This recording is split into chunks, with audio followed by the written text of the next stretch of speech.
represent any kind of highway hazard. Tamara. This funeral is for a woman named Helena Barleen, she said. 33, married, no children, resident of Daly City.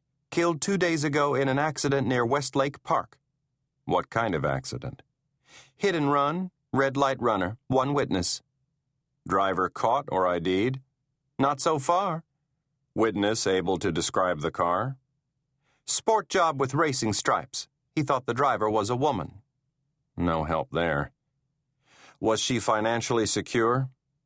You think Troxell was her financial consultant? No way. Family was $19K in debt, every credit card maxed out. Some kind of personal connection? Doesn't look like it. They didn't move in the same circles. What did you come up with on the two women yesterday? Ellen Carswell, 39, beaten to death by a estranged husband in her North Beach apartment. Antonia Ruiz, 52, widowed, shot during a holdup at a convenience store in South SF. Violent crimes. 3 cases, 3 female victims.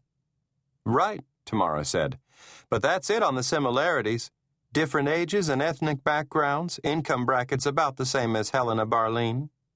And I suppose Troxell had no apparent connection to them either. Not that I could find. Well, hell, I said. Maybe he just gets off on funerals. A closet mourner? Better that than some of the alternatives. Like talking to aliens or waving his dick at school kids. Or worse. That death by unnatural causes angle makes me a little edgy. A lot of people fascinated by violence and its effects on other folks. To the point of attending unknown victims' funerals? Same principle as hanging around homicide scenes. Possible, I suppose. Anyhow, she said, the man has no history of violence or mental illness.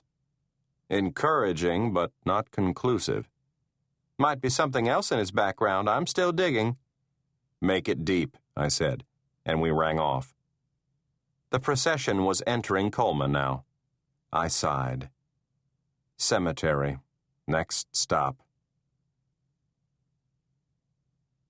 There are a dozen or so boneyards in Colma, ethnic, denominational, non-denominational, all attractively landscaped and well-maintained, with restful and respectful atmospheres. But not if you've been down there 3 times in 2 days, and not if you find the practice of burying the dead personally distasteful. I like cemeteries even less than I like funerals. Cremation and a respectful scattering of the ashes in a quiet place is my choice. Kerry's, too, fortunately. The day before, the destinations had been Hills of Eternity and Holy Cross. Today it was Olivet, and that put me in an even bleaker mood. Olivet Memorial Cemetery was where Eberhard, my former friend and former partner, was interred. The day of his planting being the last damn time I'd been out to Colma until yesterday. The surroundings brought it all back, not only the burial ceremony, but the way he'd died, and the painful circumstances that had led to his death. I stopped behind Troxell's BMW and the other vehicles parked along the edge of the road, got out of the car, and walked around at a distance beyond where the remains of Helena Barleen, hit-and-run victim, were being laid down. I thought maybe a little exercise, the cold slap of the early June wind, would help me reinter Eberhard in his memory grave. Wrong. Now that his bones were out, they kept right on rattling. I continued to pace, watching Troxell and the huddled gathering around the gravesite. The wind made enough noise in the trees so that I couldn't hear any of the minister's words or any of the sounds the weeping woman made. But I could see their faces and the movements of their mouths, and that was bad enough. Troxell hadn't joined the group at the grave. As on the previous 2 burials, he stood off at a distance, stock still the whole time, with his hands deep in his coat pockets, his narrow face void of expression.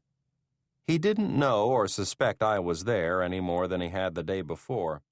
Eyes only for the casket.